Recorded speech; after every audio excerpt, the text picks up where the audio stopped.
USS San Jacinto, isang makapangyarihang cruiser ng Ticonderoga class sa United States Navy. Ang bonggang barkong ito ay pinangalanan matapos ang Battle of San Jacinto, ang desisyong labanan sa Texas Revolution. Pag-usapan natin ang mga detalye. Ito ay sinimulang gawin noong mainit na araw ng ika-24 ng Hulyo, 1985, sa Pascagoula, Mississippi, sa pamamagitan ng mga magagaling na manggagawa ng Ingalls Shipbuilding.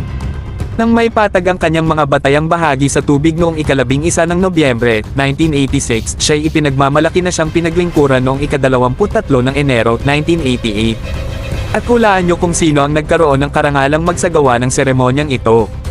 Wala iba kundi ang legendaryong Vice President George H.W. Bush sa Houston, Texas. Ngunit may kaunting twist, mga kaibigan. Kamakailan lamang, nagpaalam na ang San Jacinto sa aktibong serbisyo. Noong ika-15 ng Setyembre 2023, sa isang makabuluhang seremonya sa kanyang home port, ang Naval Station Norfolk, siya'y ini-decommission. Ngayon, paano kung ang Philippine Navy ay magkaroon nito?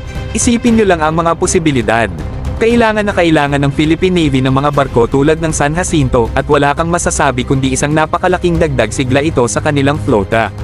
Ang cruiser na ito ay isang puwersa na dapat katakutan, handang magliyag sa mga karagatan ng Pilipinas at protektahan ang ating kapuluan ng may estilo at kahusayan. Kaya't mga bro, tuloy-tuloy lang ang ating pag-asa at suporta sa Philippine Navy sa kanilang paghahanap ng modernong barko. Pangarapin natin ang araw na ang ating Navy ay tayong-tayo at may malaking dangal, katulad ng ginawa ng USS San Jacinto noong siya'y aktibo pa.